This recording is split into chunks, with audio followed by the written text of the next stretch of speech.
I almost pitched the story to the newsroom out there. So many people have put their trees up early this year. We just need a pick-me-up, gang. Let's talk, though, weather, because I've got some good things and I've got some not-so-good things out there. I mean, the good thing is the skies have cleared up, and any of that wet weather you had earlier, that's gone. It's mostly clear. It's 44. It feels like it's 40 degrees with the occasional wind gust that comes through. High temp 60, low temp today 44. Well, we talked about this, right? The 60 was at 5 o'clock in the morning. The 44 is right now. Temperatures have been dropping steadily all day long, and you should expect to get out a big coat for tomorrow morning. It's going to be cold. It's going to be feeling sub-freezing for everyone out there. In terms of your outerwear come Thanksgiving, I'm going to suggest a rain jacket. It's mild, but it's wet out there. New information about Thanksgiving rain, too. It looks to be heavier the farther east you go, and I'll show you some rain totals in just a bit. As for Friday, the day after Thanksgiving, that's the day. It's still mild out there.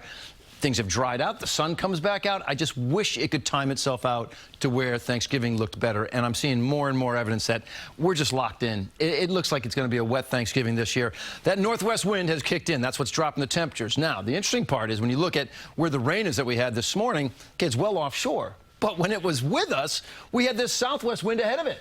So you were getting rain, but it was mild enough out there. Now you have the northwest wind. It is cold. High pressure's in control for tomorrow. So it's sunny, but it's going to be a chilly day. In terms of Thanksgiving and the rain, okay, I know we want to look here around Missouri and Iowa, but it's really going to be a low-pressure system that drops out of the Rocky Mountains, and it's going to pick this up, and it's going to push everything into our area. So watch how this is going to work out. Here we go. They've merged right there, comes into our area. This is 6 o'clock in the morning on Thanksgiving. Wet weather out there if you're an early riser on Thanksgiving. That kind of sticks around. It's kind of like nuisance. And the heavier rain, showing a little flash of yellow here, looks to be more east of New York City. That's 1 o'clock in the afternoon.